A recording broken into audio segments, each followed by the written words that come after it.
Fires can happen any time of year, but in summertime, the county is on high alert for wildland fires. Recently, we sat down with County Fire Marshal Donna Goddard to learn how her office works to prevent all types of fires and what you can do to protect your family and home. Hello, I'm Jim Demon with Clark County Close-Up. Thank you so much for meeting with us. Thank you for having me. So Donna, what is the role of the County Fire Marshal?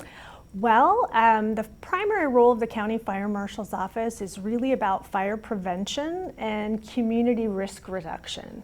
And we do that in a variety of ways, which I'm happy to talk about further. Okay, and how long have you been serving in this role? So I've worked for the county, for Clark County for over 22 years. I have been serving as the official fire marshal since October of last year. And I was the interim fire marshal a few months before that. I have worked in the office for several years prior, so I'm looking forward to finishing out my career as the fire marshal here at Clark County. Great. So let's get into it. What are some of the types of services your office provides? Oh, so we provide a lot of commercial pre-planning services for fire. Where we will meet with folks and let them know if they want to build like a commercial development or a subdivision, for example. We're doing pre-planning work there to make sure that they know up front what their fire service requirements, fire code requirements will be. Anything from safe access to a site, making sure there's adequate fire flow and fire hydrants and water for that development. Letting them know what the expectation is to meet the fire code so that they're prepared to be able to meet those for their development. After that, we will go in and do plan review for any new construction, new commercial construction that comes in, and review and make sure that each of those developments have the proper fire service systems that they need, fire suppression, detection, and we provide those plan review services, and then we provide the inspection services so that we go out and do those new construction inspections to make sure that that equipment's installed properly, it's working properly.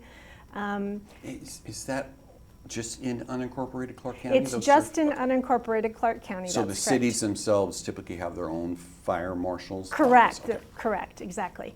And then after that, I think one of the most important pieces is our existing fire life safety inspection program, where not only have we done all that new construction, but we will go back and visit these businesses year after year to make sure that we're identifying any particular fire hazards they may have so that we can try and prevent fires before they happen. Great. How many employees do you have? Currently we have 9. I have 1 office assistant. I have 3 full-time fire inspectors and 5 deputy fire marshals. A couple of those deputy fire marshals also do fire life safety inspections like the fire inspectors do. They also provide fire investigation services. So whenever there's a fire in unincorporated Clark County, 365 days a year, 24/7, somebody from our office is usually called to investigate the origin and cause of that. So. Okay. So how does your office then work with the local fire districts? So we consider ourselves partners with our local fire districts. I think again, back to our existing fire life safety inspections where we're in these buildings, making sure that there aren't any fire hazards. That also goes to firefighter safety. So we make sure things aren't cluttered, exit doors aren't blocked. When the firefighters enter into a structure, they can get in and get out safely. So that's primarily a big part of that. We try to partner with them on any educational opportunities as well, where, for example, our deputy fire marshals may go to a fire district and provide some training on scene preservation, so that when they are fighting a fire that we have to come and investigate, that they are helping us to protect that scene as much as possible so that we can determine what caused it. Okay. We are recording this interview on July 28th. Fireworks.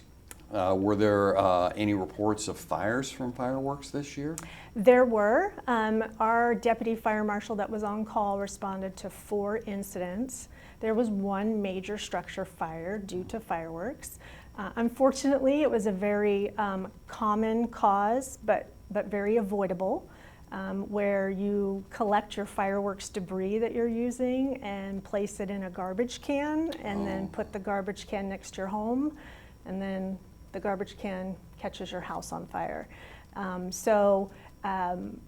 We recommend and try to do public education on to avoid that, to soak your fireworks for several hours in a bucket of water before you dispose of them, and that will take care of that problem. So I'm looking forward to having a more robust education campaign before next year on that very issue. Okay, and how did the number of complaint calls compare with previous years? So I don't have the exact numbers from CRESA, but CRESA has told me they were very similar to last year. Okay. There were almost 2,000 firework complaint calls, I believe, 1,800, 1,900 calls regarding fireworks. That's just from July 3rd to the 5th. And then there were about 200, almost 200 fire calls. Now, fire calls don't mean that we're out investigating. A lot of those are brush fires, so it kept our first responders very, very busy as usual. But the responses, from what I'm told, is very similar to last year. Okay. As we discussed earlier, one of your office's major roles to prevent fires from before they happen. How are some ways your office helps achieve that goal? Well, going back to, I think, our fire and life safety investigation or inspection program, that seems to be really where we can make the most difference in these commercial settings, especially to identify any fire hazards or risks before they become a problem. And so I'm really proud of that program, and I'm looking to elevate that in the future and trying to get into as many of these commercial businesses in unincorporated Clark County as we can. And you mentioned regular inspections of commercial businesses existing. How does this help keep the public safe? Well, it really goes back to, again, us being able to identify those hazards, and our primary goal is to keep the public safe. It's that fire prevention, that's community risk reduction, and keeping our first responders safe. And so if we can get into these places, especially those that have what we call higher hazards, and take a look at them on a regular basis and provide them guidance and let them know what they need to fix or what they can do better, that ultimately helps prevent those fires before they happen. Okay. And how does your office impact insurance rates? Well, so there is a nonprofit organization called the Washington State Ratings Board, and they do research and rate fire districts and fire departments across our state. And they are looking at a wide range of things when they do that.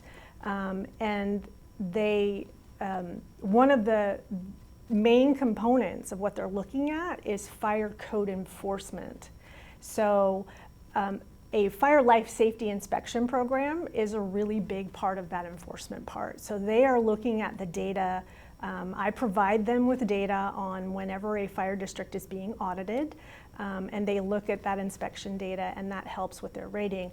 For example, Fire District 5 just went through their audit process with them and increased their rating, due in a small part to the fact that we're in substantially a lot of businesses over in the unincorporated part of Fire District 5. So I'm really proud to have been able to been a part of making a positive improvement there. Great, and then that helps lower rates. Right, so the better the rating, the better the insurance rate. Great. What are some basic steps people can take to help prevent fires in their home and make sure if there is a fire they can exit safely? Right, so cooking fires are probably the #1 fire cause in residential settings, and so the advice is when you're cooking, don't cook unattended. Make sure you're keeping an eye on things. Have a fire extinguisher available in your kitchen. I have one under my sink, just in case. That would go a long way to helping extinguish any emergency that might happen. If you're a smoker, you're at an increased rate of having a fire in your home. So we recommend that you smoke outside and making sure that you're extinguishing your cigarettes. Not in a potted plant soil. Not in potted plant soil. We have seen fires happen that way. Yes, some sand, some water, that would be best. And then, practice makes perfect, right? Have an escape plan in the case of an emergency. Know how you're going to get out of your home, several different routes if you can, and then practice that. And that will be helpful in the case of an emergency. Now I know for homes it can be pretty expensive, but a home sprinkler system, how well do they work? They work very well. Okay. Right, so in conjunction with smoke detectors, fire sprinklers, 80% life-saving, Wow. reduce the death rate by 80%. They actually reduce property damage up to 97%. And so what I would love to see sprinklers in every home. I have done investigations on fires in homes and they're devastating. And they're not what you think in the movies. They're very, they're heat activated, and they're zoned, so you have several in your home. So only the one that is where the fire is starting, where the heat is generating, is the one that's going to go off. And that is successful 90% of the time at controlling that fire. And therefore you don't have, like you see in the movies where all the sprinklers go off and everything's flooded. It doesn't work that way. Okay. For people living in rural areas, are there some steps they can take to protect their home from wildland fires? Yes. So it's very interesting that our Washington State Department of Natural Resources says that up to 80% of homes that are involved in wildland fire could have been saved had they increased what's called their defensible space around their home. So that's basically a 100-foot area where you're keeping it clear from vegetation and debris and creating basically a break from forest land or treed land to your home. So that's huge. So that would be the biggest recommendation, is to make sure that you have some defensible space between your forest land and your home. If you want to use landscaping materials, use fire-resistive landscaping plant choices, making sure that you are limbing up trees up to 15 feet. So by keeping debris away from your home and debris limbs up higher, you're eliminating what's called a fire ladder and the spread of that fire. So that would be my recommendation. And then don't stack wood right next to your home. Right. If you're going to have if you're going to have cord wood stacked, put that 100 feet away as well. I know it's a long walk to the wood pile, but you don't want all that combustible material next to your home. And what about bark dust around the home? I don't recommend bark dust. You can have embers that fly into bark dust and smolder and then extend into your home and catch fire. So I'm not a fan. Okay, well, thank you very much. So if people want to find out more information on fire prevention readiness tips, where can they go?